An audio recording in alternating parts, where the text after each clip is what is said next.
Terima kasih pemirsa, Anda kembali menyaksikan Kominfo Newsroom. Menteri Ketenagakerjaan Ida Fauzia melakukan penjajakan peluang kerjasama bidang ketenagakerjaan antara Indonesia dengan Republik Rakyat Tiongkok.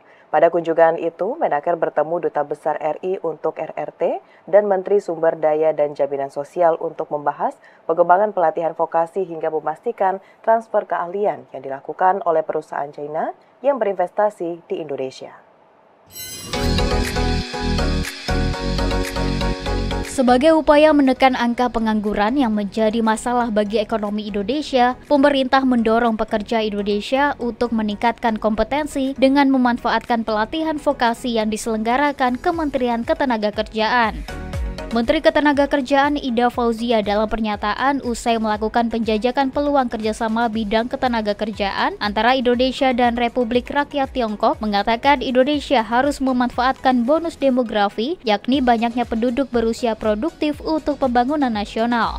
Oleh karena itu, keahlian tenaga kerja masih perlu ditingkatkan dengan menyelenggarakan pelatihan vokasi. Kemenaker bekerjasama dengan perwakilan baik kedutaan besar maupun konsul jenderal. Menaker juga menyampaikan akan bertemu dengan Menteri Sumber Daya dan Jaminan Sosial Wang Xiaoping untuk membahas peningkatan standar keselamatan dan kesehatan kerja hingga transfer pengetahuan dari tenaga kerja asing asal Cina yang berada di Indonesia. Transfer of knowledge itu menjadi bagian dari persyaratan penggunaan tenaga kerja asing di Indonesia. Pada saatnya teknologi yang dilakukan yang selama ini mungkin menjadi peluang bagi tenaga kerja asing pada saatnya akan diisi oleh tenaga kerja kita. Maka disitulah pentingnya transfer of knowledge. Menteri Perdagangan Zulkifli Hasan melepas ekspor 10 kontainer produk kopi PT Ujang Jaya Internasional ke Amerika Serikat senilai 1,48 juta US dollar di Kabupaten Deli Serdang, Sumatera Utara. Mendak mengapresiasi PT Ujung Jaya Internasional yang terus aktif dalam memanfaatkan peluang dan disertifikasi pasar ekspor.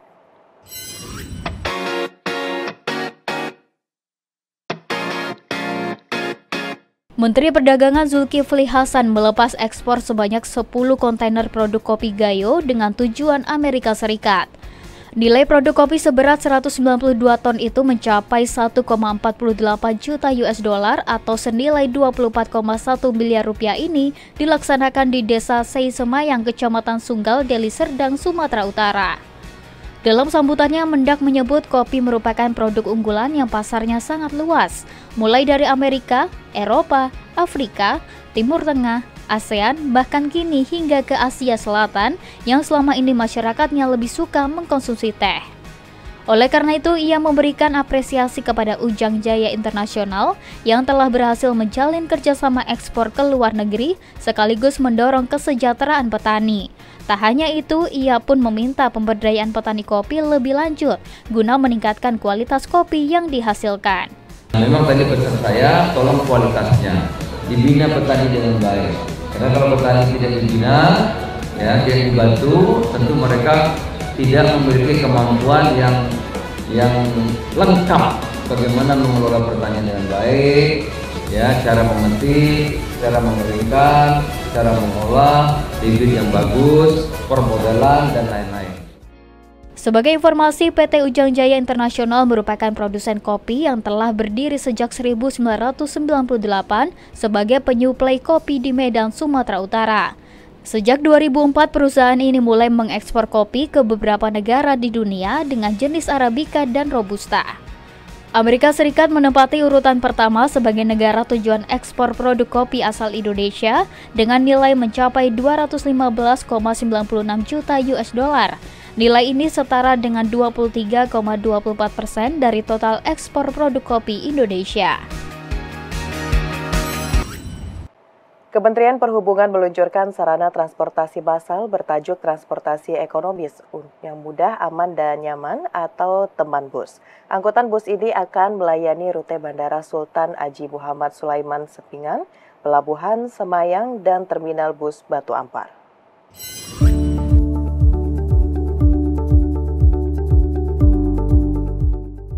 Kementerian Perhubungan meluncurkan layanan transportasi umum perkotaan dengan skema pembelian layanan atau By the Service (BTS) di Kota Balikpapan, Kalimantan Timur. Angkutan bus bertajuk Transportasi Ekonomis, Mudah, Aman, dan Nyaman atau Teman Bus ini melayani mobilitas sejumlah lokasi di Balikpapan, seperti Bandara Sultan Haji Muhammad Sulaiman Sepinggan, Pelabuhan Semayang, dan Terminal Bus Batu Ampar. Untuk pengoperasian tahap pertama, masyarakat dapat mengakses bus secara gratis. Kedepannya, tarif layanan transportasi ini akan ditentukan oleh pemerintah Kota Balikpapan melalui Peraturan Wali Kota. Dirjen Perhubungan Darat Kementerian Perhubungan Risyapudin Nursin mengatakan, hadirnya teman bus dapat menjadi fasilitas transportasi pendukung bagi masyarakat Balikpapan yang akan menjadi kota penyangga untuk ibu kota Nusantara. Ini adalah yang pertama di Kalimantan Timur. Dan di provinsi atau di seluruh kota adalah yang ke-11. Kami memberikan suatu perhatian terkait dengan angkutan massal dengan skema BTS, yang dalam hal ini kami siapkan untuk 17 bus dengan 2 koridor. Untuk dalam minggu ini kami akan melaksanakan uji coba terkait dengan moda transportasi angkutan massal itu sendiri. Pusat Vulkanologi dan Mitigasi Bencana Geologi (PVMBG) menurunkan status Gunung Merapi dari level 3 siaga menjadi level 2 waspada per 1 Juli 2024. Penurunan berdasarkan hasil evaluasi yang menunjukkan aktivitas gunung yang berada di Kabupaten Agam dan Tanah Datar cenderung menurun.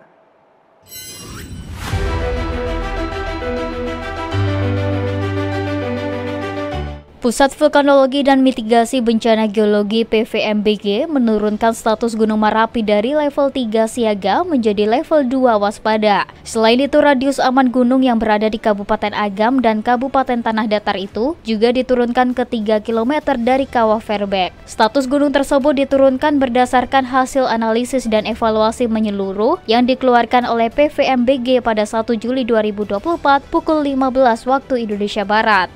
Ketua Pos Pengamatan Gunung Api Merapi Ahmad Rifandi menyebutkan, dari hasil evaluasi data-data visual instrumental dan penginderaan satelit, secara umum aktivitas Gunung Merapi menunjukkan kecenderungan menurun serta relatif stabil terutama dalam 2 minggu terakhir. Hal itu terlihat dari data kegempaan dalam rentang 23 hingga 30 Juni yang didominasi oleh aktivitas gempa hembusan sebanyak 26 kali. Namun demikian, potensi terjadinya erupsi masih tetap ada yang merupakan pelepasan dari sisa energi untuk menuju kondisi keseimbangan. Untuk itu, PVMBG akan terus mengevaluasi tingkat aktivitas Gunung Merapi secara berkala. Masyarakat yang bermukim di lembah bantaran atau aliran yang berhulu di puncak Merapi diimbau agar waspada terhadap ancaman banjir lahar hujan, terutama saat intensitas hujan tinggi. Dari segi suplai vulkaniknya itu sudah mulai berkurang, namun untuk potensi adanya letusan atau hembusan itu masih ada.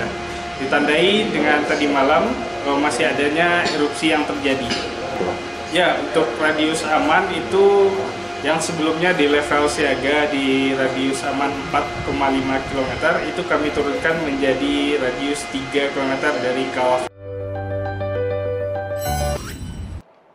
Pemirsa, usai jeda pariwara, kami akan kembali dengan informasi lainnya. Tetaplah bersama Kominfo Newsroom.